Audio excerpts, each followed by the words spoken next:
Bonjour à toutes et à tous et bienvenue dans ce nouveau 1540, le live RTS QVT. Aujourd'hui, j'ai le plaisir d'accueillir Camille Flex, qui est coach, consultante, spécialisée en transition en entreprise. C'est ça, Camille?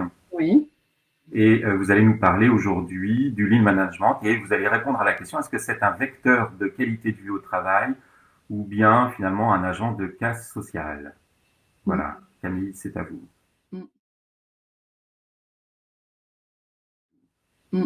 Bonjour à tous, tout un débat. Oui.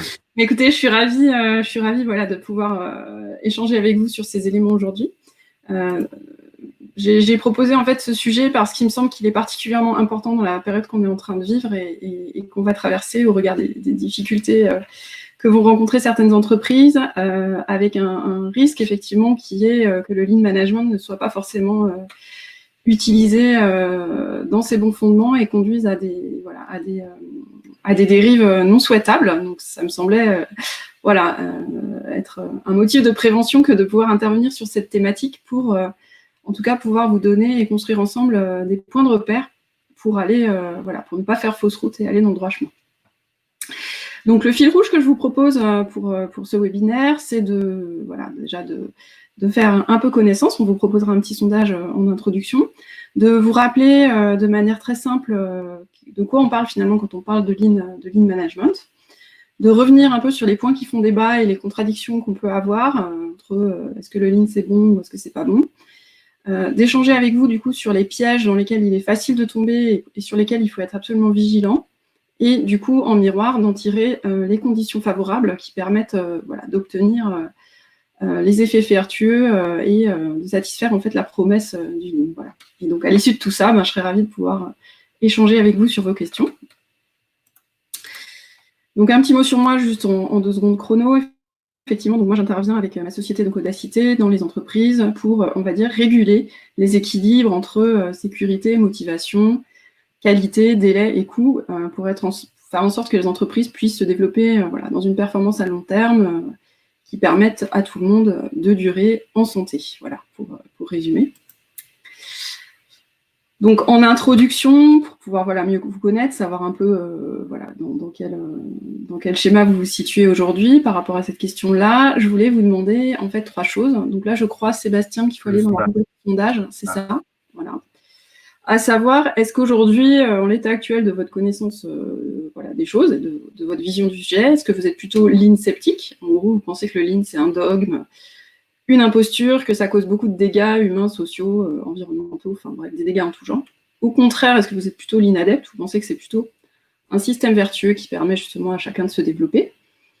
Ou bien est-ce que vous êtes sans avis, c'est-à-dire qu'en fait, soit vous ne connaissez pas du tout le lean, vous ne savez pas ce dont il s'agit, ou bien vous en avez entendu parler, mais vous n'avez pas trop d'avis sur la question. Alors, vous pouvez voter. Hein. Voilà, il faut voter. Ce qui se dégage, c'est l'inadepte plutôt. Ah, ça c'est une bonne chose. 50% des réponses. Après, c'est entendu parler sans avis, hein. Entendu parler ou d'études, des pratiques.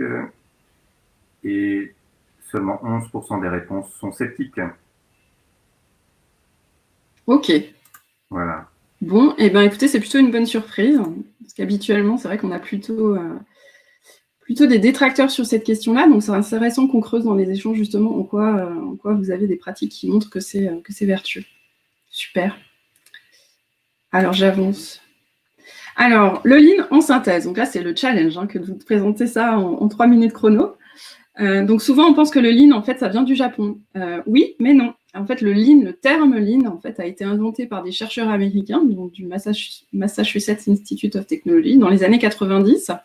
Et ces chercheurs, en fait, ont étudié justement le Toyota Production System, donc les modes de fonctionnement de Toyota, et ont décrit en fait ce qu'ils ont observé de manière empirique sous l'acronyme Lean à travers différents ouvrages de fondateurs qui sont sortis donc dans les années 90. Donc le Toyota Production System, c'est quoi? En fait, c'est une construction finalement empirique et progressive qui s'est fait tout au long de l'histoire en fait de Toyota, depuis ses fondements, et c'est un courant en fait qui s'est vraiment nourri de différentes inspirations, contributions. Donc, je vous ai mis un petit schéma à droite, du coup, que vous aurez dans le diaporama qui vous sera transmis. On a des inspirations qui viennent du monde de la qualité. On a des choses qui viennent du training within industry, qui est en fait le plan qui a été déployé en fait aux États-Unis pour former justement notamment les femmes en fait dans les usines de production d'armes. Donc c'est toute une méthodologie en fait de formation dont le Lean s'est inspiré. Ça vient également d'un certain nombre de pratiques qui ont été inventées par la famille Toyota pour justement arrêter les métiers à tisser au premier défaut, puisqu'au départ Toyota intervenait dans le tissage. Voilà. Donc toutes ces inspirations en fait ont été testées empiriquement. C'est ça qui a donné lieu du coup à la construction du Toyota Production System, qui continue à évoluer. Ce système a donc été décrit par des Américains qui lui ont donné le terme Lean, et voilà où on se situe donc aujourd'hui par rapport à cette histoire.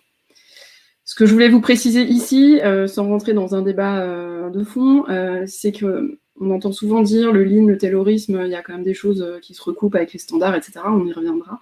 Il y a quand même une distinction de fond que je veux vraiment vous porter à votre connaissance, c'est qu'en fait, dans le Lean et dans son approche originelle, on n'a vraiment pas de séparation entre la conception et l'exécution du travail. C'est-à-dire qu'en fait, c'est vraiment ceux qui exécutent le travail qui sont à l'origine de la conception des modes de travail, et non pas des sachants, des méthodistes qui conçoivent d'un côté et des opérateurs qui exécutent en mettant, entre guillemets, leur cerveau de côté. Donc ça, c'est vraiment fondamental, on y reviendra. Et souvent, en fait, on présente le Lean en combinaison avec d'autres approches, d'autres familles, en fait, le Six Sigma, la théorie des contraintes, les méthodes agiles, bref, tout un tas d'autres approches. Et ces approches sont souvent réunies dans la grande famille de l'excellence opérationnelle. Voilà, donc ça, c'était pour vous donner un peu la photo, on va dire, d'ensemble. Si maintenant, on se penche sur le Lean en question, donc le Lean en synthèse, je voulais revenir aux fondements qui, finalement, on entend assez peu, qui sont assez rarement présentés. Le Lean, en fait, à la base, ça vient de ce que Taiichi Ohno, donc le grand constructeur, on va dire, du Toyota Production System, a appelé les misconceptions. C'est-à-dire qu'en fait, tout ce qu'on peut, toutes nos erreurs, nos gaspillages, les coûts superflus qu'on peut observer dans nos organisations résultent du fait qu'en fait, on se trompe dans nos prises de décision. Parce qu'on a des idées reçues, des idées préconçues, et qu'on n'est pas capable, en fait, on ne se donne pas les moyens de les challenger. Et donc, c'est ces idées erronées, en fait, qui font qu'on prend de mauvaises décisions et qui génèrent, du coup, des gaspillages, des coûts superflus. Donc, il faut absolument, selon sa vision, construire, en fait, des systèmes et des mécanismes qui nous permettent, en fait, au quotidien de contrer et de challenger nos idées reçues pour, voilà, se prémunir contre un certain nombre de biais et donc moins se tromper, prendre de meilleures décisions et favoriser un fonctionnement plus juste. Dans ces mécanismes, il y a bien sûr donc, tout ce qui est méthodologie de résolution de problèmes scientifiques, donc à travers le PDCA, on y reviendra. Et il y a également d'aller systématiquement se confronter au réel. C'est-à-dire que dès qu'on a quelque chose, une question qui se pose, on va sur le terrain, on regarde, on ne fait pas confiance aux chiffres, on va voir ce qui se passe. C'est des mécanismes qui permettent justement de contrer en fait, ces idées reçues. Et c'est des mécanismes qui permettent justement de rendre visibles les problèmes pour pouvoir les résoudre pas à pas, apprendre et du coup s'améliorer en continu. Ça, c'est vraiment le socle, le fondement de la pensée Lean, et c'est vraiment important d'avoir en tête, et souvent, très souvent, ceux qui déploient, entre guillemets, du Lean n'ont pas du tout forcément cette approche-là, et ça génère du coup un certain nombre d'effets pervers sur lesquels on reviendra.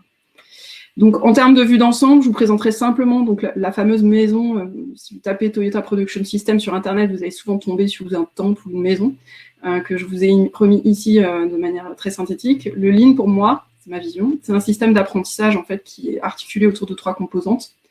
Un système opérationnel, donc avec des principes et des pratiques et des outils en fait, pour piloter l'activité opérationnelle au quotidien. Un ensemble de principes managériaux, et enfin, c'est un modèle mental avec des valeurs et un état d'esprit, voilà, état d'esprit qui finalement fondent tout ça. Donc, sans rentrer dans le détail, vous pouvez par exemple regarder aussi dans vos recherches, vous tapez 5 états d'esprit du Toyota Production System, donc là, vous allez tomber sur respect, travail d'équipe, Gemba, donc c'est la confrontation au terrain, au réel, Challenge, Kaizen, donc ça c'est vraiment les 5 états d'esprit voilà, du Toyota Production System, et vous avez aussi les 10 états d'esprit Kaizen que vous retrouverez facilement.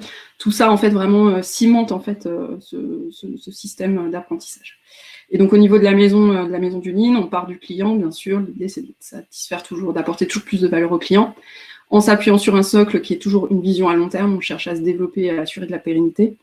Pour ça, on a besoin de stabiliser ses fondements avec donc des standards, donc en fait des référentiels qui permettent d'encadrer en fait l'activité au quotidien, du management visuel qui permet de repérer justement l'écart assez standard et du coup d'engager des résolutions de problèmes pour progresser au quotidien, à l'aide du PDCA et de la mobilisation des hommes, donc c'est ce que vous voyez au milieu. Et vous avez 2 piliers pour consolider tout ça, qui est un pilier juste à temps, donc ça c'est concrètement, on livre le client juste à temps par rapport à ce qu'il attend, donc on organise pour ça des processus fluides qui s'écoulent de manière voilà, sans cailloux et qui sont tirés en fait par la demande du client. Et vous avez une qualité qui est intégrée à l'activité au quotidien, c'est-à-dire qu'en fait, vous devez systématiquement faire bon du premier coup.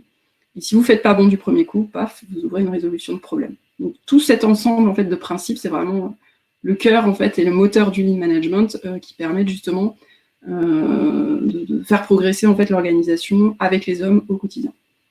Ça, c'est la vision voilà, telle qu'elle est présentée dans sa vision, on va dire, fondamentale. Aujourd'hui, comme vous le savez, il y a un certain nombre de débats et de contradictions qui s'opposent.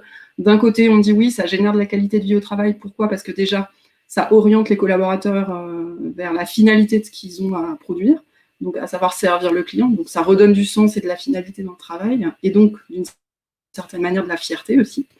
On est bien sûr dans le droit à l'erreur, puisque l'idée c'est de dire que c'est les problèmes qui font grandir et qu'on ouvre des résolutions de problèmes, donc il faut rendre visibles les problèmes. Donc on nie pas le réel. On traite effectivement les irritants par éradication des causes racines, on n'est pas sur des solutions voilà, qui soignent les symptômes, on va vraiment au fond des choses. On donne du pouvoir d'agir aux collaborateurs justement dans la résolution de ces irritants, dans la résolution des problèmes au quotidien. Et tout ça finalement fait que tout le monde apprend, se développe, et qu'on a vraiment un système apprenant à la fois au niveau individuel et collectif. Donc on est vraiment, d'un point de vue QVT, sur, entre guillemets, de la prévention primaire, puisqu'en fait on traite les choses à la source. Mais d'un autre côté, on observe des dérives aussi, donc effectivement, si vous tapez Lean sur Internet, vous allez tomber sur des articles qui décrivent un système parfois dogmatique, voire parfois, entre guillemets, totalitaire, si je tire le trait. On a bien sûr beaucoup d'articles qui citent le Lean comme outil de dégraissage. Hein, la traduction parfois qui est employée de Lean, c'est voilà, de système maigre en fait, hein, qui dégraisse. Un piège pour les collaborateurs où finalement on les embarque dans des processus qui vont améliorer la productivité, mais derrière, c'est jusqu'où on va finalement dans cette mécanique de cadence, entre guillemets. Et il y a des critiques plus de fond sur finalement, tout ça repose sur le postulat d'une croissance infinie, hein, l'amélioration est infinie, alors qu'on vit finalement dans un monde fini. Donc ça pose vraiment des questions de fond. Et donc, moi, ça me semblait intéressant de creuser avec vous pourquoi on a autant de contradictions, et surtout voilà, d'être en prévention aussi de vous donner des clés de détection dans le contexte dans lequel on est en train de vivre, pour justement avoir un esprit critique et être capable d'en tirer le meilleur. Donc, au niveau des pièges, alors, c'est totalement... c'est une vision très personnelle que je suis en train de vous livrer là, au regard de ce que j'ai pu constater dans ma pratique. J'aimerais en fait partager avec vous sur 5 sujets. Le premier piège, c'est de considérer finalement que le Lean, c'est une formule magique et que c'est une fin en soi. À partir du moment, et c'est valable pour le Lean, mais c'est valable aussi pour d'autres approches, à partir du moment où vous considérez que c'est la recette miracle qui répond à tout, en général, vous tombez dans le dogme, dans une approche qui ne voit plus autre chose, hein, qui devient complètement fermée. Et donc, en général, c'est pas bon signe. Enfin, l'histoire nous l'a prouvé. Donc, voilà, restez ouverts et acceptez en fait que voilà, c'est pas forcément un système miracle. Deuxième piège, en fait, c'est de considérer que le Lean, effectivement, là, je vous l'ai présenté en 2 minutes, mais c'est quand même un ensemble qui est complexe en fait à appréhender, parce qu'il y a à la fois il y a du mindset, il y a de la pratique, il y a des outils. Il y a du management, bref, c'est un système holistique, donc qui nécessite effectivement de la pratique et de l'apprentissage pour pouvoir le maîtriser. Le risque, c'est de considérer que c'est un sujet d'experts et de confier ça en fait à des experts dans l'organisation qui ne vont pas être capables en fait, voilà, qui vont essayer de faire ce qu'ils peuvent, mais qui ne vont pas diffuser finalement cette pensée Lean et ces pratiques Lean à tous les étages de l'organisation. Et du coup, on risque de retomber dans les travers avec certains qui conçoivent et d'autres qui exécutent, exactement l'inverse de ce que prône justement le Lean à la base. Le troisième écueil, c'est d'avoir une forte confusion sur ce que c'est qu'un standard. Alors ça, effectivement, là, tous les ergonomes, les psychologues, si on a dans les participants, le disent souvent, oui, le Lean, ça enferme, c'est comme le taylorisme, il y a des standards, on empêche les gens d'agir, on les enferme dans leur travail. Effectivement, c'est une conception erronée par rapport à ce que c'est qu'un standard au sens de Lean. Et si on part là-dedans, effectivement, on a beaucoup de risques, effectivement, de créer plus de casse qu'autre chose. Quatrième écueil, c'est de considérer le Lean comme une boîte à outils. effectivement, le Lean incorpore un certain nombre d'outils de pratique qui, à mon sens, ont pour finalité de rendre visibles les problèmes pour pouvoir mieux les résoudre et rentrer dans ces cycles d'amélioration. Mais comme on s'améliore en continu, eh bien, effectivement, souvent on est capable, en termes de résultats, ce qu'on constate, c'est qu'on est capable de faire mieux avec autant de ressources, voire avec moins. Donc, mécaniquement, on a des gains de productivité. Donc, souvent, les outils du Lean qui sont très puissants sont utilisés à cette fin-là. Et du coup, on oublie complètement les autres composantes. On utilise ça vraiment comme une démarche d'optimisation de process à court terme. Et on oublie tout le reste, la vision long terme, l'engagement des hommes, le respect, la confiance. Donc, c'est pas du tout, favorable. Et l'intention, on peut avoir également un piège, pour finir, qui est un piège d'intention au départ, qui est finalement de se servir de ces gains qui sont promis en fait au travers de cette démarche pour réduire les effectifs à terme. Donc là, autant vous dire que si vous engagez des gens dans une démarche qui vise en fait à réduire les ressources, réduire les effectifs, vous sciez définitivement la branche sur laquelle vous êtes assis et vous décrédibilisez la démarche à long terme. Donc effectivement, si on tombe dans ces 5 pièges, qui sont souvent, alors la plupart du temps, des pièges liés à de la confusion, et non pas à de mauvaises intentions, parce que c'est quand même un système complexe à maîtriser, et bien effectivement, on va obtenir tout un tas d'effets pervers, des schémas de commandement contrôle, d'enfermement de collaborateurs, de déni du travail réel, parce qu'on va être dans une mauvaise compréhension des tâches, de ce qui apporte de la valeur dans les tâches pour le client. Voilà. Donc, ce que j'aurais envie de vous proposer pour finir en dernière page, c'est justement en effet miroir de ces pièges, quelles sont les conditions favorables qu'il faut garder à l'esprit pour justement en obtenir les bénéfices, c'est de se dire, plutôt que de considérer ça comme un dogme et on va déployer du Lean, qui pour moi ne veut rien dire, être plutôt dans un partage de la vision et des défis au sein de l'organisation. Quels sont les gros challenges qu'on rencontre aujourd'hui et comment le Lean, le cadre des références du Lean peut nous aider en fait à y aller, pas à pas, par de la résolution de problèmes pour s'améliorer en continu et résoudre nos défis pas à pas. Le deuxième levier que j'aimerais vous proposer justement en réponse au côté expert du Lean, c'est plutôt de travailler la subsidiarité, c'est-à-dire que vous avez non pas des experts Lean en interne, mais plutôt des coachs, des facilitateurs Lean qui vont coacher les managers pour qu'eux-mêmes soient capables de coacher leurs équipes et que finalement que le pouvoir en fait naisse du terrain et qu'on soit réellement capable d'inverser la pyramide. Donc ça c'est quand même hyper important. Et donc de se dire vraiment ceux qui font, c'est ceux qui savent.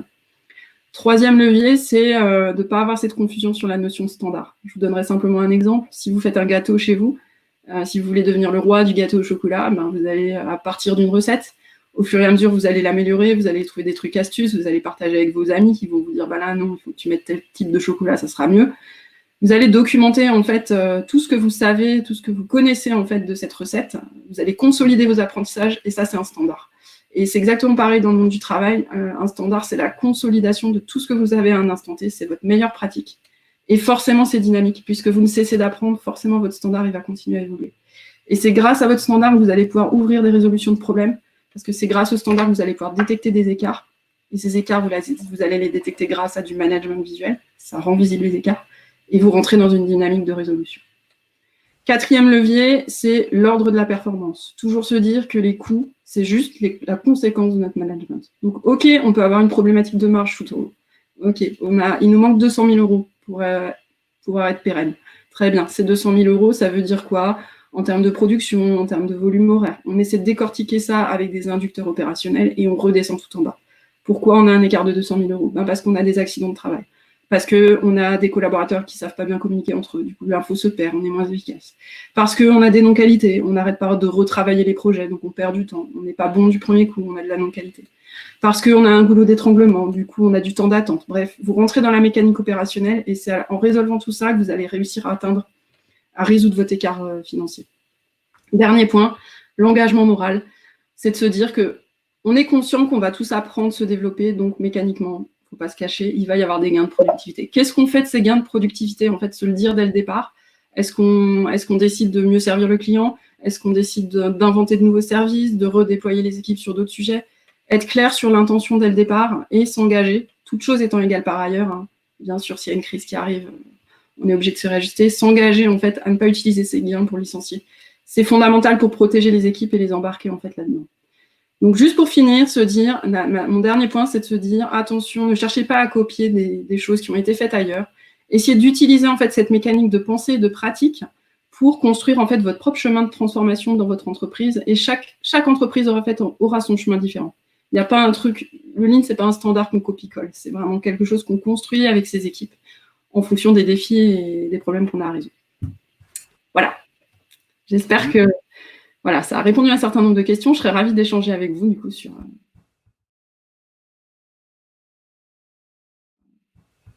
Merci Camille pour cet exposé qui est dense, concis, très clair. Il y a une première question qui a été posée par Xavier qui a ouvert en fait ce projet des sessions du live RTS QVT. Il avait fait le premier sur le burn-out et là il demande finalement le lean management ou méthode agile. Ah, voilà. Donc effectivement, on est bien dans la galaxie entre guillemets de l'excellence opérationnelle. Donc les méthodes agiles ont une partie de leur fondement effectivement dans le lean management. Hein. Si vous parlez du Kanban, tout ça, effectivement, le juste à temps, on est bien là-dedans.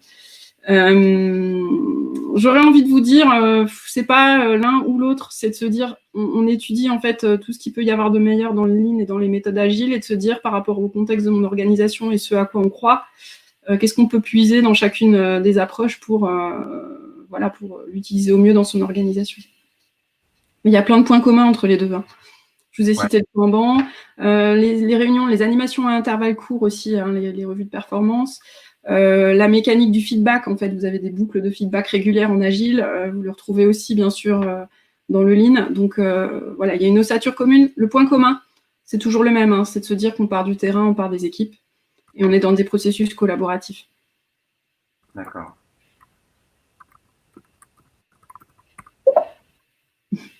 Il y a une deuxième question qui est posée. Le levier du lean serait donc d'inverser la roue des causes et des conséquences, selon vous? Alors, le levier, c'est de se dire, quand on a un problème, notre cerveau, assez mécaniquement, va courir tout de suite à la solution. C'est-à-dire problème, solution. On essaie de... Bon, pour peu qu'on arrive à dépasser le stade de la paralysie en restant enfermé dans le problème, on va courir à la solution. Le modèle mental qui est derrière le lean, qui est donc le PDCA, hein, Plan, Do, Check, Act, hein, pour ceux qui ne connaissent pas, c'est on décortique en fait notre problème, on le clarifie, on va à la cause racine de pourquoi est-ce qu'un problème c'est un écart. Un problème c'est un écart en fait entre une situation actuelle et une situation souhaitée. Cet écart, on va essayer de comprendre quelles sont les causes racines à l'origine de cet écart. Et à partir des causes racines, on va imaginer des contre-mesures à tester pour éradiquer définitivement le problème.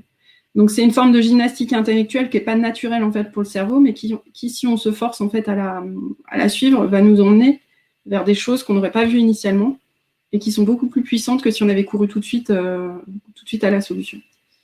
Donc c'est une gymnastique de l'esprit en fait, voilà, qui est utile en fait pour aller chercher des choses qu'on n'aurait pas vues naturellement.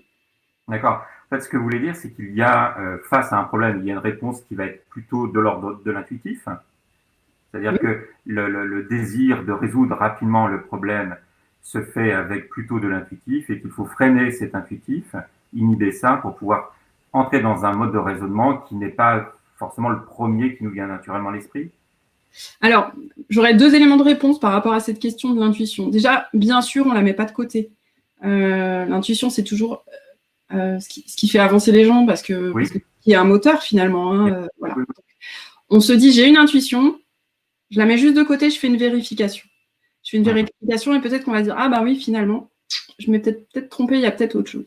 Après, une fois que vous avez fait cet exercice de balayer les causes, les contre-mesures, là, vous allez pouvoir vous dire, j'ai plein de contre-mesures possibles, donc je fais des tests d'hypothèse, hein, j'en prends certains et j'en choisis certains et je les déploie. Là, vous pouvez refaire intervenir votre intuition et votre envie, j'ai envie de dire.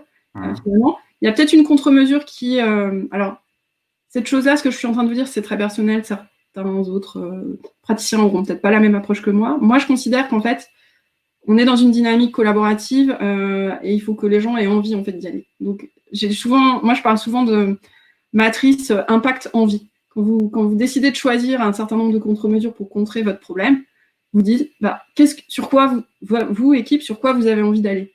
Qu'est-ce qui vous ferait plaisir? Voilà, sur quelle action vous mettriez du cœur, entre guillemets, à vous lancer. Et on choisit ça. Et même si ce n'est pas forcément ce qui a le plus d'impact, c'est pas grave parce que c'est ce qui crée la dynamique. Et après, on embarquera d'autres choses. Oui, parce qu'en fait, les envies, le désir n'est pas toujours le meilleur conseilleur. C'est pour ça que je dis, faut pas. Alors, les puristes vous diront l'intuition, PDCA, scientifique, voilà, on décortique. Moi, je vous fais une réponse plus hybride parce que il y a quand même le moteur humain qui est en jeu. On s'écoute, bien sûr, on peut se le noter, comme ça on n'oublie pas, mais on ouvre un challenge à côté. Et peut-être ce qu'on sortira après le travail d'équipe, après avoir confronté ces points de vue, ça sera peut-être autre chose. Et on aura appris, du coup. On aura aussi appris sur soi par rapport à sa manière de fonctionner. D'accord. Donc, en fait, ça nécessite de faire une analyse, j'allais dire, macro et micro du fonctionnement de l'entreprise face à un problème.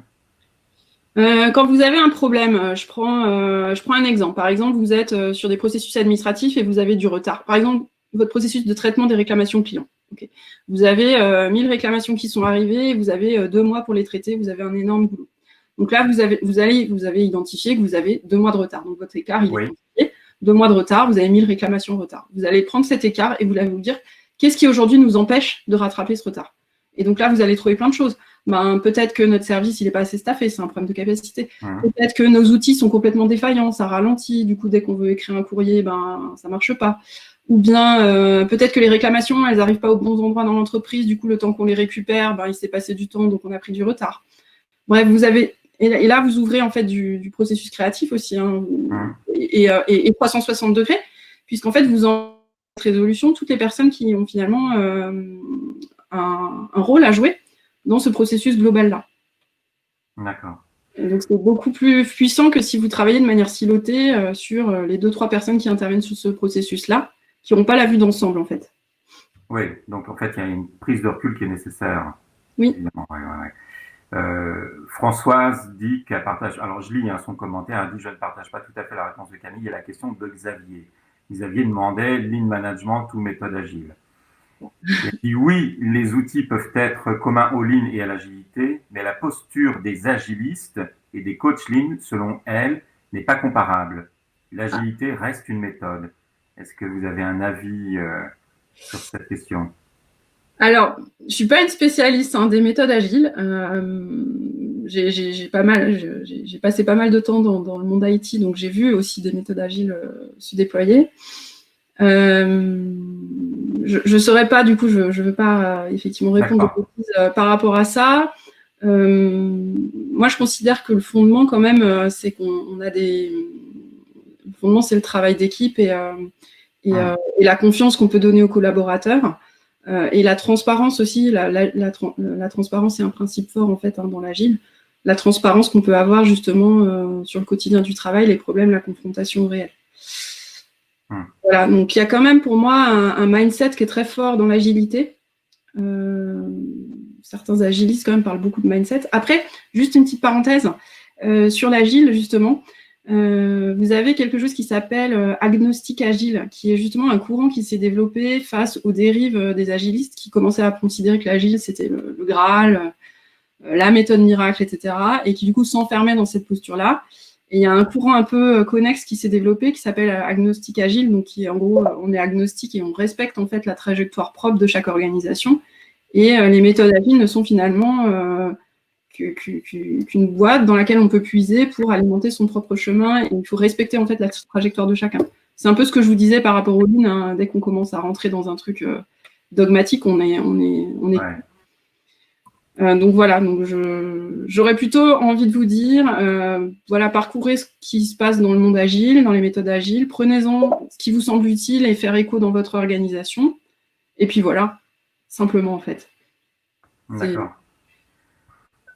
À plusieurs reprises, vous dites que dans Lean Management, il y a la nécessité de voir les gens de terrain et de discuter avec eux, puisque ce sont eux qui font.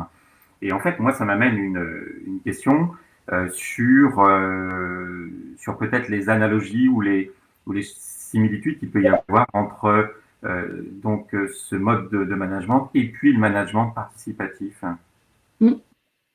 C'est participatif, le Lean, en fait. Dans son fondement, on est bien sur les standards. Je vous parlais des standards, justement. Oui. La bonne version des standards, c'est des standards qui sont écrits, conçus par les opérateurs, par les collaborateurs. Puisqu'en fait, il n'y a personne d'autre que eux qui connaissent le mieux leur travail. Oui. Après, ils peuvent être épaulés effectivement par des managers, par des experts s'ils ont besoin. mais on est plutôt dans de la subsidiarité dans ce cas-là. C'est-à-dire qu'on fait appel à sa hiérarchie si on n'est pas capable, à notre niveau, de décider, de trancher ou de résoudre un problème. Donc on est vraiment sur quelque chose de participatif. Et quand je vous parlais justement des processus de résolution de problèmes, on voit bien qu'on est participatif puisqu'en fait on fait intervenir sur un problème l'ensemble des personnes qui contribuent aux différents processus mobilisés sur ce problème. Donc ces personnes sont là simplement pour pouvoir donner leur expertise ou pour également construire les solutions? Pour construire. Pour construire. C'est-à-dire que c'est ceux qui font, ceux qui savent sont ceux qui font, ceux qui font sont ceux qui savent, quoi. C'est vraiment ça l'approche de base. Et du coup, le piège dans lequel on tombe souvent, c'est qu'on fait faire en fait des standards par des experts. Oui, qui ne savent pas. On dépossède en fait le terrain un peu de sa compétence et de son savoir. Mais après, tout l'enjeu, c'est justement d'accompagner, de former en fait les collaborateurs sur le terrain pour qu'ils puissent progresser et puis qu'ils puissent améliorer du coup leur standard et leur mode de fonctionnement au quotidien. Tout à l'heure, vous disiez que le Lean n'était pas une fin en soi. Et donc, quels sont les autres besoins en complément du Lean pour pouvoir finalement être très opérationnel, que ce soit vraiment efficace? Est-ce qu'il peut être finalement utile et efficace dans une entreprise que s'il est accompagné d'autres choses? Et si oui, lesquelles? Alors, quand je disais que c'est pas une fin en soi, c'est pas forcément qu'il y a qu'il faut forcément le conjuguer avec d'autres approches. Ce que je voulais simplement dire, c'est que pour moi, le Lean, c'est une grille de lecture. Quand je vous remets la petite maison là avec le pilier qualité, le pilier délai, quand vous allez sur le terrain et que vous observez, l'observation terrain est vraiment un des fondements, de se raccrocher au réel, vous allez voir. C'est pour ça que le management visuel est très important, de rendre visible en fait ce qui se passe. Vous allez voir. Et donc, quand vous regardez, vous allez voir, par exemple, je vous donne un exemple, des opérateurs qui sont en train de conditionner des palettes de produits dans un magasin, par exemple. Et bien, vous les regardez, vous allez voir quoi? Vous allez voir que parfois, ils ont des mauvais gestes, des mauvaises postures, donc ils se font mal, donc ça veut dire que l'ergonomie n'est pas bonne. Vous allez voir qu'il y a des palettes cassées qu'il faut réparer, donc s'il y a des palettes cassées, ça veut dire qu'on n'a pas été bon du premier coup. Donc là, vous avez votre pilier qualité qui s'alerte, là, qui dit attention, là, on perd du temps parce qu'on n'a pas de la qualité intégrée dans le travail. Vous allez voir peut-être qu'à un endroit de la chaîne, il y a un amoncellement de pièces, donc il y a un goulot, donc il va y avoir de l'attente, donc il va y avoir un problème de délai. Donc ça, c'est le pilier délai qui joue. Pour moi, c'est vraiment un cadre de référence et une paire de lunettes qui vont vous permettre de détecter en fait tous les endroits où il n'y a pas un écoulement fluide avec de la bonne qualité et du coup forcément on détériore la valeur pour le client, on détériore la valeur pour le collaborateur. Donc quand je vous dis que c'est pas une fin, j'ai plutôt envie de vous dire c'est une grille de lecture. Voilà, c'est une grille de lecture qui va vous permettre de mieux comprendre ce qui se passe dans le travail. Et du coup, de maîtriser de mieux en mieux le travail. En fait, c'est ça. Et c'est pour ça qu'on parle de système d'apprentissage, c'est qu'on devient finalement expert de son travail parce qu'on a appris, résolu au fur et à mesure. Et les gens se développent comme ça, en fait, en devenant meilleurs, en ayant une connaissance plus fine de l'activité au jour le jour. D'accord. Alors, en fait, ça m'amène une autre question, et puis après, je ferai le relais de la question de Xavier, la suivante. Qui prend la décision au final si on s'aperçoit qu'il y a tels éléments qui dysfonctionnent, qui pourraient être améliorés, entre les opérateurs de terrain qui font le constat et puis les managers, qui va prendre la décision? Est-ce que c'est co-construit cette décision? Est-ce que finalement elle est prise par la hiérarchie? Comment ça se passe? Alors, à la base, l'objectif, c'est vraiment l'autonomie et la responsabilisation des équipes. C'est-à-dire qu'on va mettre en place un certain nombre de rituels au sein de l'équipe, certains formels, mais d'autres très informels, pour que les opérateurs puissent résoudre par eux-mêmes les problèmes. Je prends un exemple. Si on se rend compte qu'il y a un problème de non-compréhension d'un standard à un moment donné, un opérateur qui est perdu, il va s'arrêter, il va appeler son voisin, qui va lui dire « Ah ben moi je fais plutôt comme ça », et hop, ça repart. Ils ont résolu le problème ensemble. Si, par exemple, il y a un problème plus compliqué, une panne machine, quelque chose qu'on ne sait pas résoudre, on arrête tout. Donc ça s'appelle l'undo dans le Lean. On arrête, comme si on appuie sur un bouton, on arrête la production. Et on fait appel à sa hiérarchie parce qu'on n'est pas capable de résoudre soi-même. Voilà. Donc c'est en fait de doter les opérateurs et les collaborateurs d'une capacité de discernement, j'ai envie de dire, c'est comme ça que j'aimerais l'appeler, entre ce qu'ils sont capables de résoudre par eux-mêmes et sur lequel ils ont de l'autonomie, et à partir du moment où ils ne savent plus faire, ils escaladent. Et on est bien du coup dans une approche subsidiaire, hein. C'est-à-dire qu'en fait, à la base, c'est l'équipe terrain qui est autonome et responsable, et si elle ne sait pas faire, elle appelle en subsidiarité son manager, qui si lui-même, il n'a pas les pouvoirs d'agir parce que ça nécessite, je ne sais pas, par exemple, vous avez un problème dans une équipe, dans l'assurance, une équipe qui rembourse, par exemple, vous faites une demande de remboursement d'une facture d'ostéopathie, l'équipe qui est chargée de rembourser, par exemple, il y a une panne de son logiciel, elle ne peut pas résoudre le problème toute seule, donc elle va appeler le manager dit, bah, moi je ne peux pas, il faut que j'appelle la direction informatique. Donc, vous avez une escalade qui se passe. Donc c'est en fait de construire en fait cette pyramide inversée et ce système d'escalade pour que chacun en fait sache jusqu'où il peut intervenir, à partir de quand il doit solliciter le niveau du dessus. Et du coup, le niveau du dessus est au service du terrain. Donc toute l'organisation est au service du terrain. C'est pour ça qu'on parle vraiment, dans la partie, dans le fondement, on parle de pyramide inversée. D'accord. D'accord. Xavier dit, vous avez fait référence à la QVT dans votre présentation. Oui. Comment faire intégrer au management les risques et prévenir les collaborateurs des risques de ces méthodes de travail? Et il dit, a priori, par rapport au mode projet. Alors, que je comprenne bien la question, comment faire intégrer au management les risques et prévenir les collaborateurs des risques de ces méthodes de travail? Les risques liés au lean?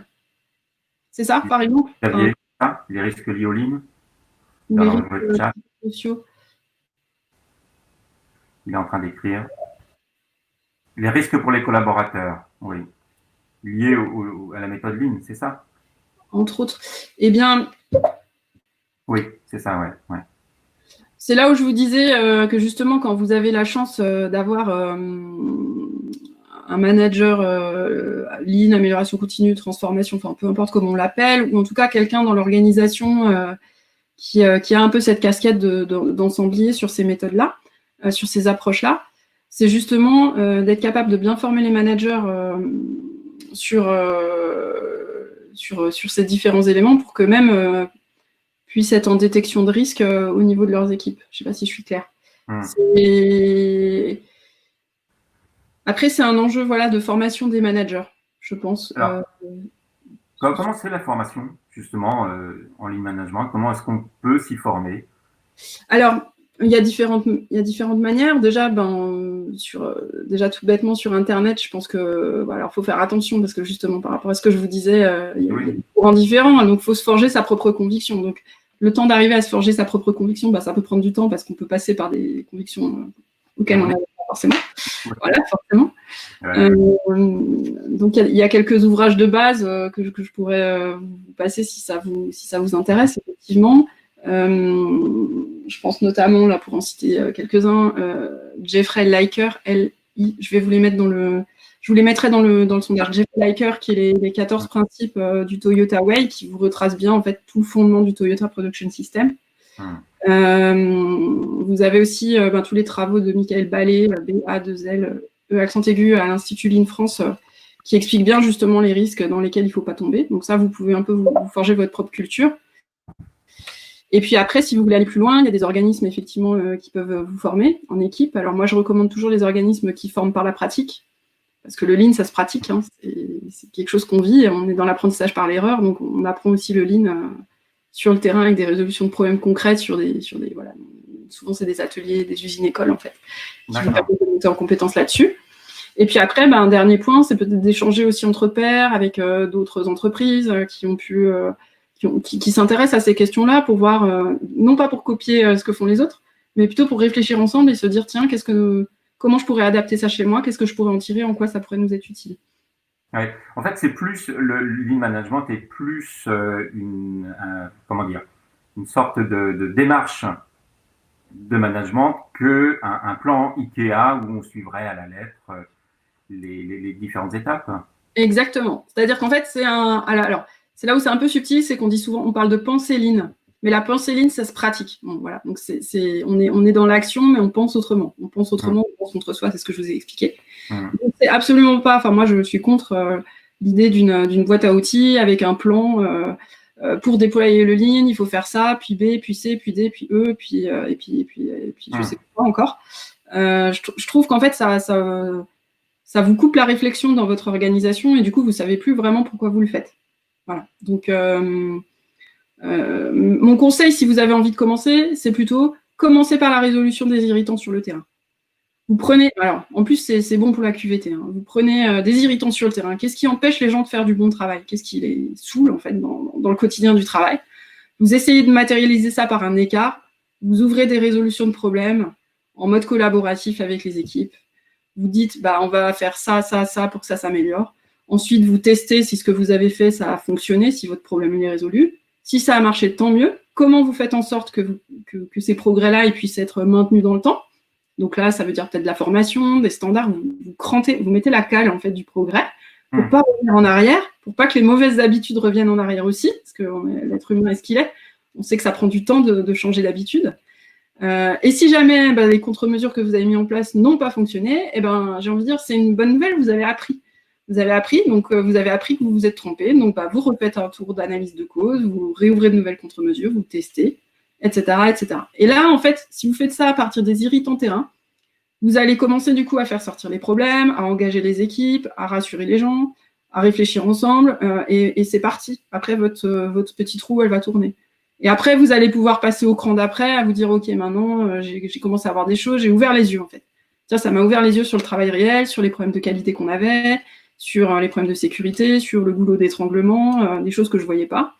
Et après, c'est parti. Après, vous pouvez continuer. D'accord. Donc, partez des idées. Ouais. Moi, c'est ma recommandation. Avec un soutien, autre recommandation, c'est que ça se passe en haut, mais ça se passe bien sûr toujours, ça se passe en bas, mais ça se passe toujours aussi en haut, avec, entre guillemets, une protection qui est accordée tout en haut de la part de la direction pour dire, on est OK pour ouvrir, pour rendre visibles les problèmes, on protège les équipes par rapport à ça, et il n'y aura pas de sanctions. On n'est pas dans la recherche du coupable, on est plutôt dans la recherche de comment on peut s'améliorer.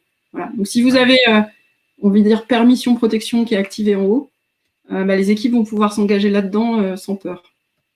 Oui, c'est un état d'esprit qui est vraiment particulier, qui est différent. Hein. Ouais. Tout à fait. Mais on est sur de la confiance, en fait. Hein.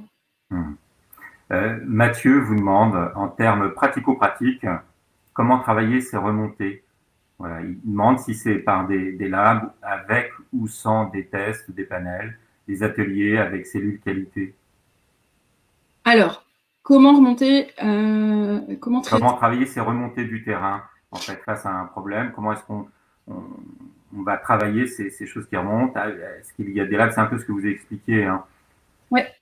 Alors, déjà, moi, mon conseil, ce serait, en parallèle justement de cette remontée d'irritants, que le manager en fait puisse organiser ce qu'on appelle des animations à intervalles courts, donc des petites réunions tous les matins, ou tous les après-midi, ou tous les 2 jours, ou toutes les semaines, en tout cas à intervalles rapprochés. Vraiment des intervalles aussi courts que ça. Ça peut être quotidien.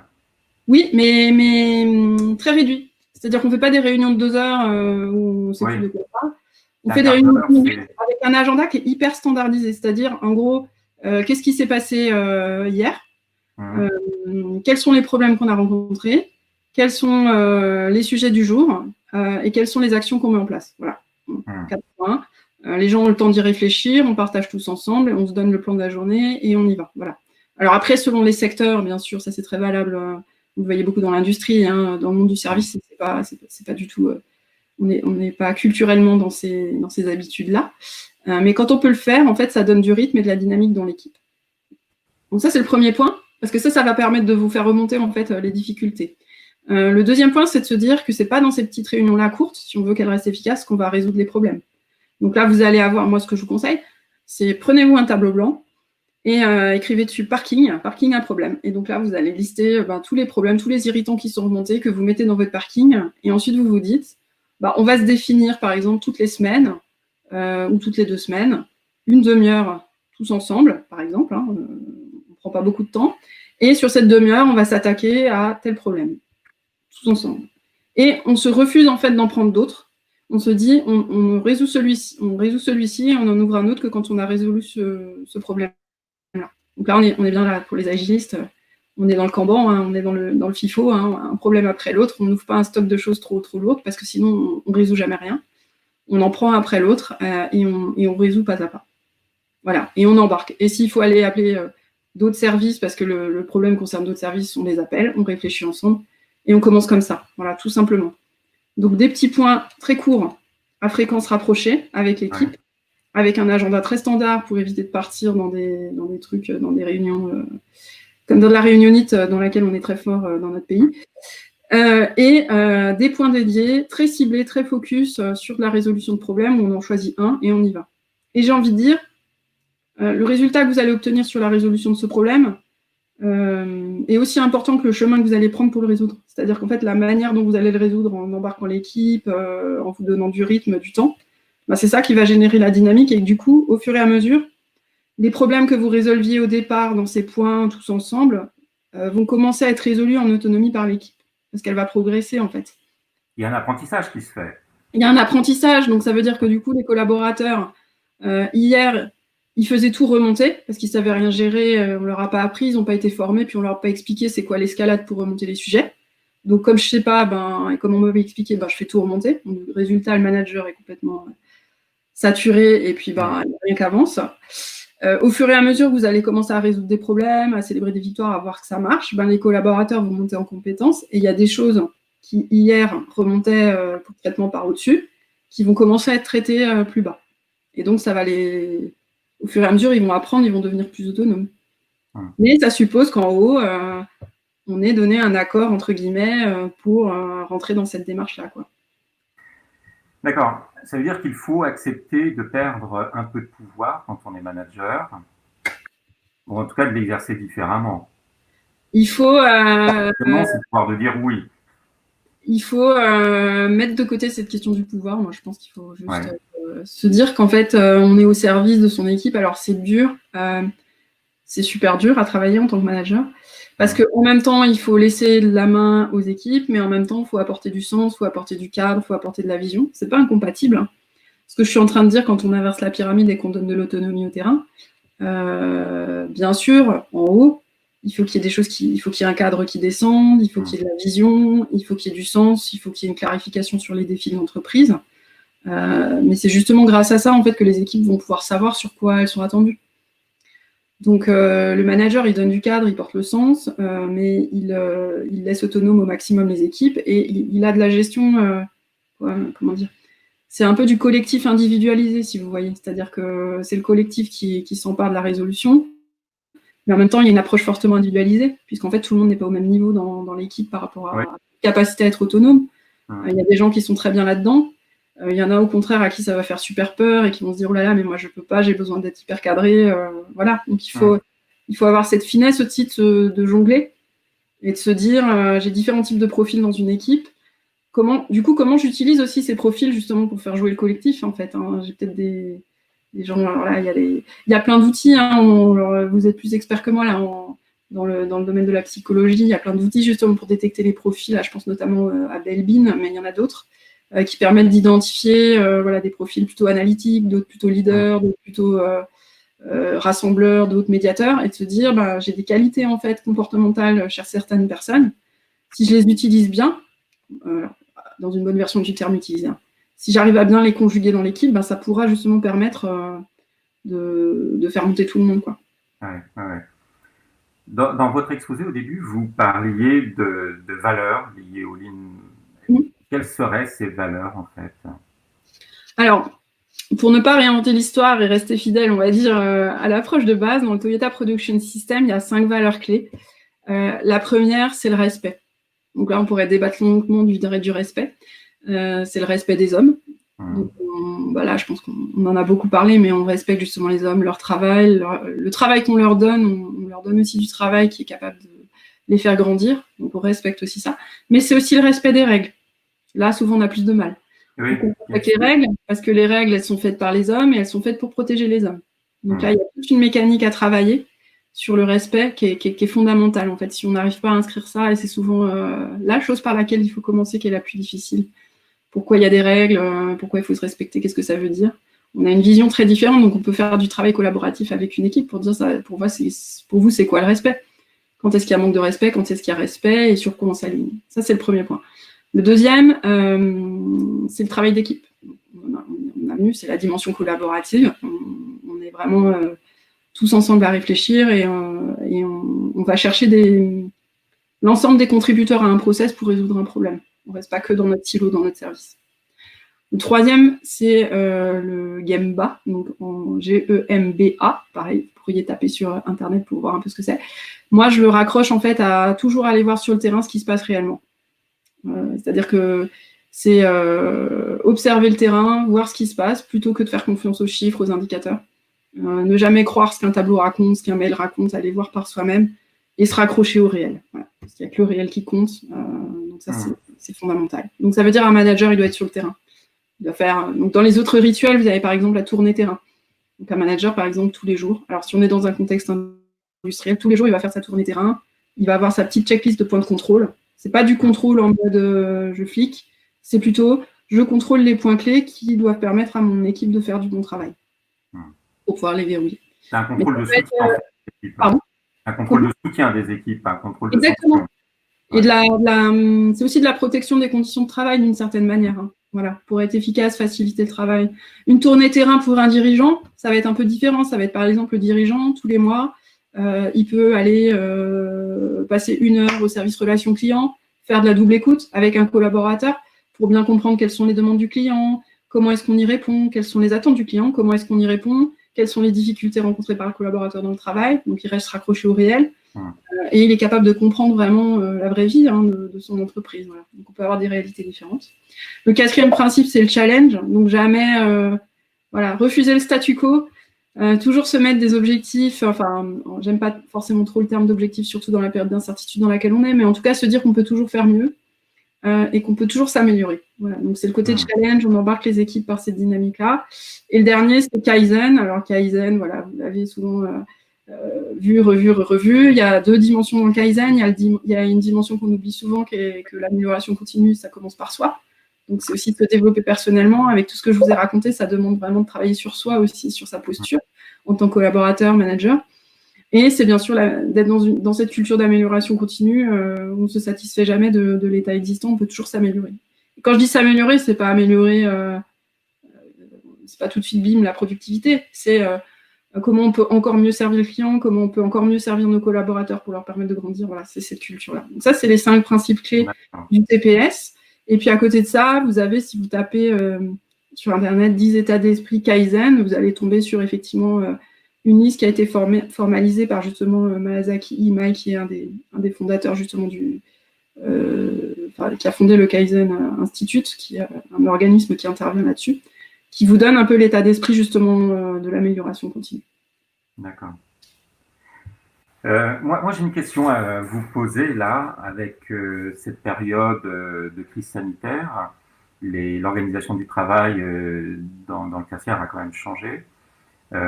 Comment est-ce qu'on peut articuler le lean management et le télétravail? Ça, c'est une grande, effectivement, c'est une grande question. En fait, la difficulté aujourd'hui, elle est encore plus forte dans les structures un peu hybrides, c'est-à-dire où il y a une partie des gens en télétravail et une partie des équipes sur place, où là, ça devient un vrai casse-tête pour les managers. Et bien là, j'ai envie de dire... Je ne sais pas, en fait, quels seraient peut-être les écueils à éviter ou au contraire les bonnes pratiques à favoriser? Donc là, typiquement, dans les bonnes pratiques, ce que je vous disais là sur les animations à intervalles courts, ça trouve tout son sens. C'est-à-dire qu'en fait, se dire, on lâche. Les équipes, quand elles sont à distance comme ça, éclatées, le risque, c'est l'isolement. Donc, de prévoir des temps rapides d'échange 1 fois par jour pour dire, bah voilà, qu'est-ce qui s'est passé hier, quels sont les problèmes qu'on a rencontrés, quels sont les sujets du jour et quelles sont les actions qu'on met en œuvre. 1 fois par jour, 15 minutes le matin, c'est bon, ça met tout le monde en ordre de marche et on sait qu'il y a un lien, il y a un sillon qui reste. Donc ça, par exemple, c'est une pratique qui est vraiment recommandée. Ensuite, le management visuel, c'est un grand sujet, effectivement, puisqu'on dit souvent que le management visuel, il faut des choses simples sur le terrain et pas forcément des choses très, très compliquées. Donc, comment, du coup, on gère ça puisqu'on se retrouve à distance. Donc, il y a du management visuel digital qui commence à émerger, sur lequel on peut travailler pour continuer à rendre visibles les choses et à résoudre justement les problèmes. Les dynamiques de résolution de problèmes, bah, vous pouvez continuer, vous transposez vos rituels, là c'est ce que je vous disais de résolution de problèmes 1 fois par semaine, bah, vous les pluguez à distance, il y en a certains qui sont sur site d'autres à distance, vous continuez à réfléchir ensemble, du coup ça suppose effectivement de se former un peu au mode collaboratif à distance, donc il y a un certain nombre de choses qui peuvent continuer, il y en a d'autres qui sont adaptées, typiquement le travail sur la tournée terrain, comment on gère ça quand on n'est pas forcément... Oui, tout à fait, oui. Voilà, donc là, ça va être peut-être plutôt de se dire, on va passer du temps plutôt en échange individuel avec les gens, pour comprendre un peu quelles sont leurs difficultés, leurs points. Voilà, donc c'est comment est-ce qu'on adapte en fait un peu ces grands principes là que je viens de vous citer dans un travail à distance. C'est pas du tout incompatible, pour peu qu'on qu'on réfléchisse bien et qu'on ait un esprit critique aussi sur qu'est-ce qui est important pour nous. Bon, c'est un peu ce que je vous disais en conclusion. On n'est pas dans l'usine autoroute avec A puis B puis C. On est dans tout ça, ça doit vous apprendre à mieux réfléchir en fait. D'accord. Est-ce qu'il y a d'autres questions des participants?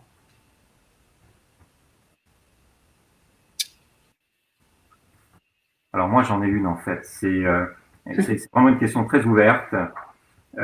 J'ai eu, quand j'ai fait mon master en management de santé et qualité de vie au travail il y a 3 ans, j'ai eu une demi-journée, je crois, de cours sur le lean management qui était plutôt à charge contre lui. Comment est-ce que vous pensez qu'on peut articuler le lean avec la qualité de vie au travail? Vous l'avez un peu abordé. Est-ce que vous pourriez peut-être revenir un peu dessus? Eh bien, effectivement, pour moi, la clé, c'est de se dire, ayez toujours à l'esprit une chose, c'est que tout ça doit permettre aux gens d'être plus intelligents. À partir du moment où vous déployez quelque chose dans l'organisation, que ce soit estampillé lean ou pas lean, vous vous dites, ça contribue pas à rendre les gens plus intelligents, bah, c'est que vous faites fausse route.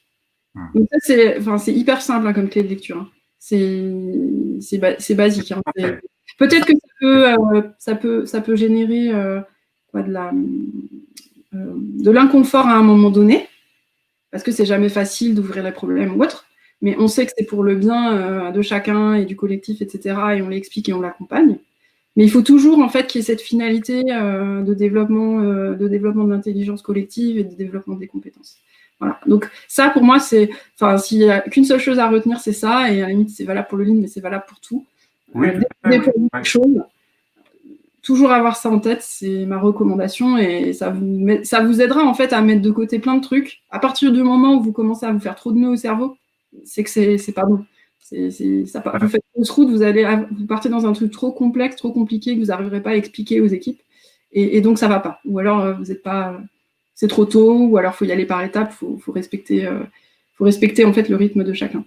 Ensuite, pour moi, c'est un peu ce que je vous disais, c'est que si on évite les écueils, à savoir, on confie le lean, on considère que le lean, c'est un truc d'expert. Donc, on a un expert lean et on n'est pas dans une optique où on fait progresser tout le monde, on est sur de l'expertise et les autres ne progressent pas. En théorie, on n'a pas besoin, ça c'est la théorie, en théorie, on n'a pas besoin d'expert lean ou de ce type de profil dans une organisation. Dans la version la plus aboutie du truc, on a des managers qui sont tous imprégnés de ce que je viens de vous raconter et qui le diffusent aux équipes. Voilà. Sauf que dans la vraie vie, ça ne se passe jamais comme ça, c'est pas par un coup de baguette magique que ça arrive, donc il faut former, coacher, faciliter en fait le travail. C'est ces postures-là aujourd'hui qui sont importantes pour faire passer ces messages-là et que du coup, on arrive à générer de la QVT et non pas des tensions ou des schémas de commandement-contrôle dans lesquels on est. D'accord. C'est-à-dire qu'il faut qu'il y ait une vraie culture commune autour de ces questions-là et donc qu'il y ait de la formation en entreprise. Il faut qu'il y ait une culture commune, donc il faut qu'il y ait une volonté de former. Il faut qu'il y ait ensuite au-dessus, comme je vous le disais, une ouverture pour pouvoir aller là-dedans. Voilà, donc pour aller, alors c'est jamais complètement vert, hein, mais c'est de se dire à partir du moment où vous avez une porte qui s'ouvre à un endroit de l'organisation, vous pouvez essayer de l'ouvrir et faire le pari que ça pourra faire tache d'huile aussi autour. Ça, c'est mon conseil anti-fatalité, parce que certains disent oui, mais bon, en haut, ça changera jamais, donc en fait, c'est mort, on n'y arrivera pas. Moi, ma vision, c'est plutôt de dire, à partir du moment où vous avez une petite entité qui a un peu d'autonomie pour faire des choses et qui peut être un peu un lab expérimental, essayez, commencez d'innover. On est un peu dans de l'innovation de pratique, de l'innovation de gestion. Innover avec des pratiques qui s'inspirent de tout ce que je viens de vous raconter, mais aussi d'autres choses que vous aurez trouvées par ailleurs. Et ensuite, aller montrer en haut aux dirigeants que ça porte ses fruits, que ça génère du plus à tous les étages de la performance, et peut-être que ça fera tâche d'huile. Voilà, ça c'est peut-être ma recommandation aussi. Et là, du coup, vous donnez aussi du pouvoir aux gens et vous leur donnez un peu d'espoir que c'est possible de changer, même dans des grandes boîtes où on ne voit pas trop par quel bout on peut attaquer ça, quoi. Oui, oui, oui, en fait, on ne change pas sur des beaux discours, on change sur une expérience réalisée qui est positive et qui vient convaincre. Ouais. Exactement. Donc, plutôt que d'arriver, pareil, ça c'est quelque chose que moi je soutiens pas forcément, plutôt que d'arriver avec une grande démarche, un plan, où on va tout couvrir, c'est de se dire, ok, on va être hyper humble, hein, parce que le changement, on sait tout ce que c'est compliqué. On va peut-être se dire, là, on a une petite cellule, un petit contexte dans l'organisation où les prérequis nous semblent favorables, on va tester. On est toujours dans cette image de test, expérimentation, on regarde ce que ça donne, on irrigue et on diffuse en fait par capillarité après au sein de l'organisation. Donc si vous avez une hiérarchie en OK, OK pour ça, et avancer, alors moi j'aime bien le principe de perte acceptable, hein. C'est-à-dire en fait, si vous voulez convaincre votre direction d'aller là-dedans, ce qui va le plus la rassurer, c'est lui dire, bon ok, expérimente ton truc, là tu me vends des gains, mais moi je suis averse au risque. Donc en fait, qu'est-ce que je risque, qu'est-ce qu'on risque au niveau de l'entreprise si on commence à ouvrir finalement des modes de fonctionnement un peu alternatifs, avec pyramide inversée, subsidiarité, tout ça, ça peut faire peur à un dirigeant, hein, quand même, enfin, surtout dans les entreprises où les dirigeants, c'est quand même leur patrimoine. Bien sûr. C'est normal hein, qu'ils soient dans cette posture un peu protectrice. C'est important hein, de rappeler ça, c'est que c'est leur patrimoine. Certaines entreprises, ils ont tout créé, ils ont investi tout leur argent et c'est toute leur vie qui est dedans. Exactement, donc il faut écouter pas ça n'importe comment, oui. Exactement, il faut écouter les peurs du dirigeant et se dire, moi ce que je vous propose, c'est d'expérimenter ça, ça, ça à tel endroit. Au pire, le pire qui puisse se passer, c'est ça, ça, ça. Est-ce que vous êtes OK?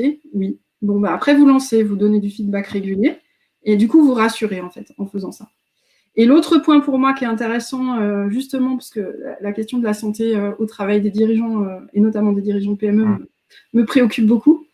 Un dirigeant de PME, souvent quand je discute avec eux, ils me disent que leur principal facteur de protection pour leur propre santé au travail, c'est leur autonomie. C'est d'ailleurs assez amusant, parce que souvent quand on fait l'inverse côté salarié, on se rend compte qu'un des principaux risques liés à la santé au travail, c'est le manque d'autonomie. Donc c'est assez amusant ce parallèle, au passage. Et quand on creuse en fait l'autonomie d'un dirigeant, bah, finalement, il n'en a pas tant que ça, parce qu'on a l'impression qu'il en a, parce qu'il est maître à bord, mais il a des marges de manœuvre contraintes par ses clients, par ses fournisseurs, par ses banques, et surtout, il est fortement contraint dans son autonomie par la montagne de problèmes qui lui remontent au quotidien, de la part de ses équipes, parce que ces équipes ne sont pas forcément autonomes, responsables, etc. C'est pas de leur faute, hein, c'est le système qui est construit comme ça. Et donc, si vous arrivez à montrer aux dirigeants que justement, ce que vous êtes en train de faire sur le terrain, à un endroit donné, isolé, à faible risque, bah, ça va permettre en fait de ramener un certain nombre de problèmes en résolution terrain, en lui donnant du feedback, hein, pour le maintenir quand même dans la boucle, mais que ça va lui dégager du temps pour qu'il puisse se consacrer sur la réalité de son métier, son cœur de métier. Parce qu'il ne faut pas croire, les dirigeants aussi sont en situation de travail empêchée la plupart du temps par rapport à la réalité de leur métier. Souvent, ils veulent diriger, développer, déposer des brevets. En fait, ils sont empêchés de faire ça pour tout un tas de raisons qui leur arrivent au quotidien et qui font qu'ils se noient. Donc, si vous libérez aussi, d'une certaine manière, les capacités de travail de vos dirigeants pour qu'ils se réinvestissent sur ce qui fait finalement envie pour eux, pourquoi ils sont allés dans ce projet-là, bah pour moi, vous avez aussi marqué un point pour pouvoir aller vous donner un peu d'autonomie et tester de nouvelles choses. Très bien. Écoutez, merci beaucoup Camille pour cet exposé et toutes ces réponses que vous avez apportées aux questions posées. Franchement, en dehors de la clarté, de l'exhaustivité de vos réponses, ça réconcilie avec la question du lean management. Ça donne envie d'aller s'y informer un peu plus, lire peut-être quelques livres sur le sujet. Et c'était, en tout cas, dans ma situation personnelle, hein, ça a été vraiment un exposé qui est allé à l'encontre d'une partie du discours que j'avais pu entendre durant mes études.